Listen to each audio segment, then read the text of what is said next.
Good morning friends, मैं अमित चतुर्वेदी एक बार फिर से आपके बीच में एक नए वीडियो के साथ में। और आज का जो हमारा वीडियो है वो है class 11th CBSE hornbill first poem, और वो पोयम जिसका नाम है द फोटोग्राफ, और इसको लिखा है शर्ली टॉलसन जी ने। और सबसे पहले इस चैप्टर के बारे में अगर हमको जानना हो तो इसके थीम को समझेंगे। इस चैप्टर का जो थीम है that is the transience of human life versus permanence of the nature.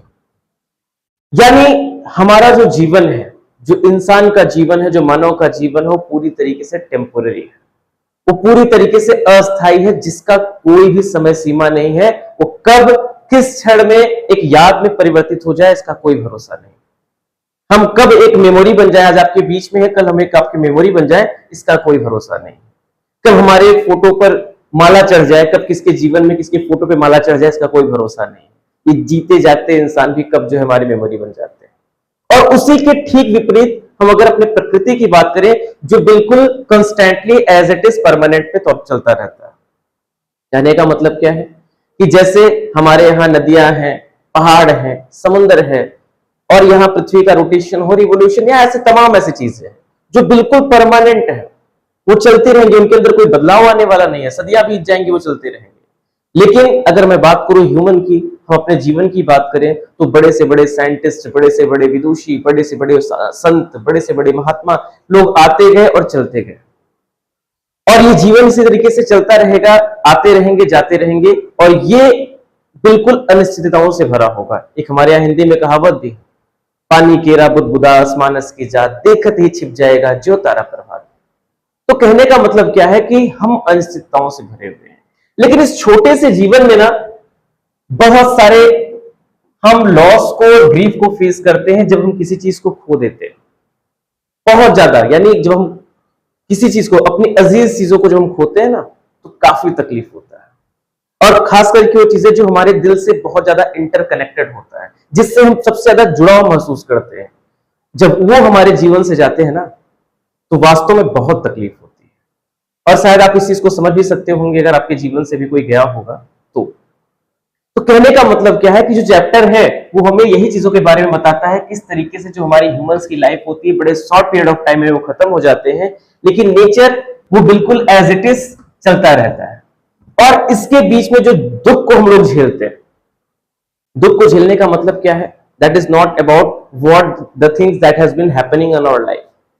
ये दुख उस मेमोरी का है जो कभी हमारे साथ में रहते थे, हमारे साथ में बैठते, खाते, पीते, चलना, उठना, बैठना, हर चीजें हमारे साथ में, लेकिन अचानक से जब हमारे जीवन से दूर चले जाते हैं हमेशा और हमेशा के लिए, एक यादें बन जाते हैं, तो एक जीवन में हमारे छोटा सा कह सकते हैं कि घर बना के चले जाते हैं जो कभी वो मिट नहीं सकता।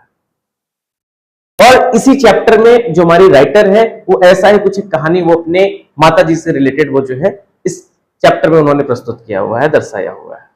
तो स्टार्ट करते हैं इस चैप्टर को, देखते हैं इस चैप्टर में क्या है। तो सबसे पहले अगर हम बात करें इस चैप्टर में, ये माता जी के चाइल्डहुड के समय की बात है, और राइटर उनकी फोटो को देखती है जिस समय इनका जो एज होता है माता जी का, दैट इज अराउंड 12 ईयर्स। और ये फोटो में अकेले नहीं है, इनमें इनकी दो कजिन भी हैं, एक का नाम है बेटी और दूसरे का नाम है डॉली। और ये सब जो है अपने हाथ को, यानी जो इनकी माता जी है, ये बेटी और डॉली के हाथ को पकड़े हुए हैं। और इनमें एक अलग भी कैरेक्टर आते हैं जो इनके अंकल हैं, जो कि इनका फोटो शूट करते हैं। तो कहने का मतलब क्या है, और ये जो स्टोरी है जो आपको बताई जा रही है, ये एक बीच की है, समुद्र के किनारे की है। तो यहां पर कह रही है कि जो हमारी राइटर है बताती है कि वो एक फोटोग्राफ, एक कार्डबोर्ड पे फोटो लगा होता है, उस फोटो को देखते हैं, और उस फोटो को देखती है जो कि उनकी माँ की होती है, और वो माँ उस समय 12 साल की होती है, और उनकी दो बहनें जो वो भी छोटे, उनसे छोटे होते हैं, उनके हाथों को पकड़े हुए, और उनके अंकल उस तस्वीर को निकालते हैं, और उस तस्वीर में तीनों मुस्कुरा रही होती हैं, और हवा से इनके बाल सामने उड़ रहे होते हैं। इस तस्वीर को देख करके राइटर को कुछ याद आता है, और वो अपने मेमोरीज को शेयर करती है।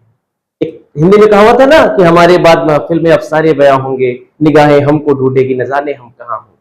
बस वही चीज है कि अब वो उस निगाहें उस चीजों को ढूंढ रही हैं, निगाहें उन चीजों को याद कर रही हैं जो कभी उनके प्रेजेंस की बात थी, अब वो चीजें पास्ट हो चुकी है। ठीक है। तो आगे से राइटर बताते हैं कि जो समुद्र है उसने उनके जो पैरों को, उनके पदचिन्हों को हमेशा और हमेशा के लिए उन्होंने धो दिया था।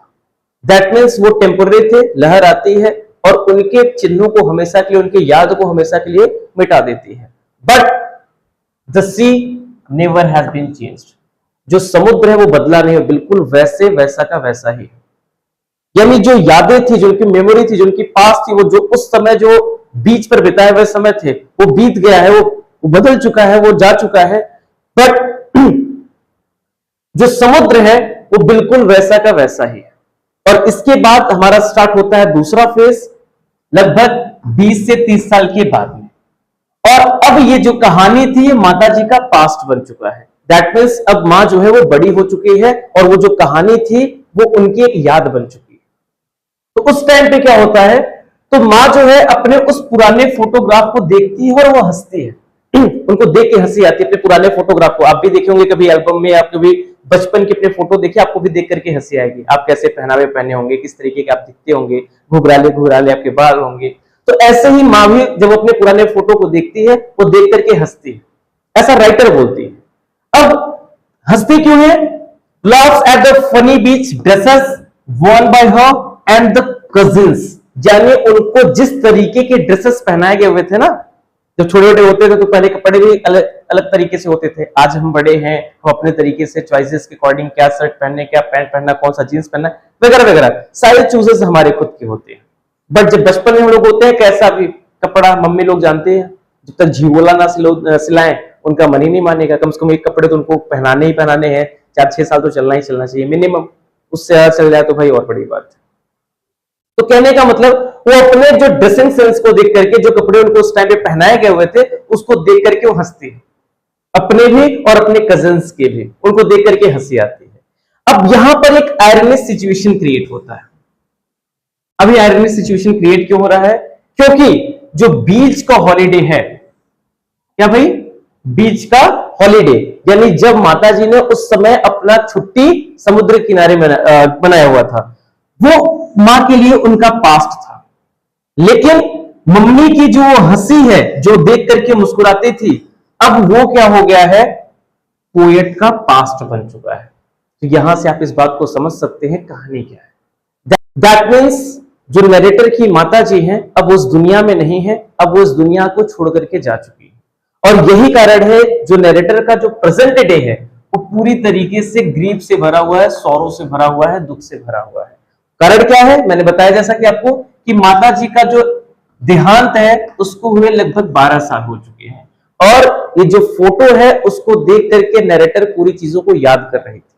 अब यहां से दो चीजों को आप समझ सकते हैं, दो यादों के तौर पर चीजों को जोड़ा गया है। एक, जो नरेटर की माताजी अपने बचपन की चीजों को देख करके, उसके फोटो को देख करके याद किया करती थी, मुस्कुराया करती थी, तो वो उनके लिए उनकी याद थी, उनके लिए उनकी मेमोरी थी। और नरेटर के लिए क्या मेमोरी, पोएट के लिए क्या मेमोरी है? जो माताजी हंसा करती थी अपने फोटो को देख करके, वो उनके लिए आज एक मेमोरी बन चुका है। तो ध्यान दीजिए, यानी इसमें दो चीजें, एक, जब नरेटर की मां 12 साल की थी तब का वो फोटो, और आज 12 साल हो चुके हैं नरेटर की मां को एक्सपायर हुए। तो ये चीजें आप यहां से दोनों को रिलेट कर सकते हैं। और इस वजह से क्या है कि जो वहां का एटमॉस्फेयर है वो पूरी तरीके से कैसा हो गया है, दुख से भरा हुआ है। और आज राइटर के पास कहने के लिए कुछ भी बचा नहीं हुआ है। क्यों? क्योंकि राइटर पूरी तरीके से क्या है, अकेली हो चुकी है, पूरी तरीके से शांत हो चुकी है। तो मैंने आपको पहले बताया ना कि जब हमारे जीवन से हमारे सबसे अजीज लोग, हमारे सबसे खास लोग, हमारे सबसे दिल के करीब रहने वाले लोग जब हमसे जुदा होते हैं, जब हमसे रुखसत होते हैं, हमसे दूर हो जाते हैं, तब वो चीजें हमारे दिल में जो घाव करती हैं वो सभी घावों से बड़ा है। क्योंकि यादें जो होती हैं वो आपको पल पल, एक एक समय, हर एक क्षण वो चीजें आपको याद कराती हैं, वो आपको तकलीफ देती है। तो जीवन से यादों को मिटा पाना इतना सहज नहीं होता है, बहुत कठिन है। तो यही चीज राइटर आपको बता रहे हैं कि अब वो जो दिन है उनका पूरी तरीके से दुख से भरा हुआ दिन है। आज वो कुछ कह नहीं पा रही, वो कुछ कह नहीं पाती है। क्यों? दैट इट साइलेंसेस पूरी तरीके से। जो राइटर की जो माता जी उनके डेथ के बाद में वो पूरी तरीके से क्या हो चुकी है, स्पीचलेस हो चुकी है। पूरी तरीके से उनके पास कहने का कोई शब्द नहीं रह चुका है। And that is the end of the poem. और ये कहानी का और इस पोयम का एंड है।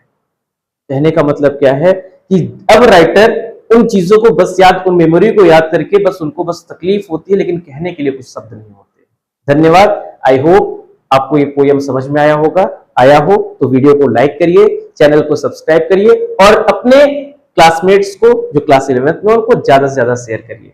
और आपका ही छोटा सा ये मेहनत, आपका छोटा सा ये प्रयास हमें भी मोटिवेट करेगा। हम आगे और भी चैप्टर्स के और भी अच्छे तरीके से एक्सप्लेनेशंस लेकर के आएंगे। तब तक के लिए goodbye, take care, bye bye.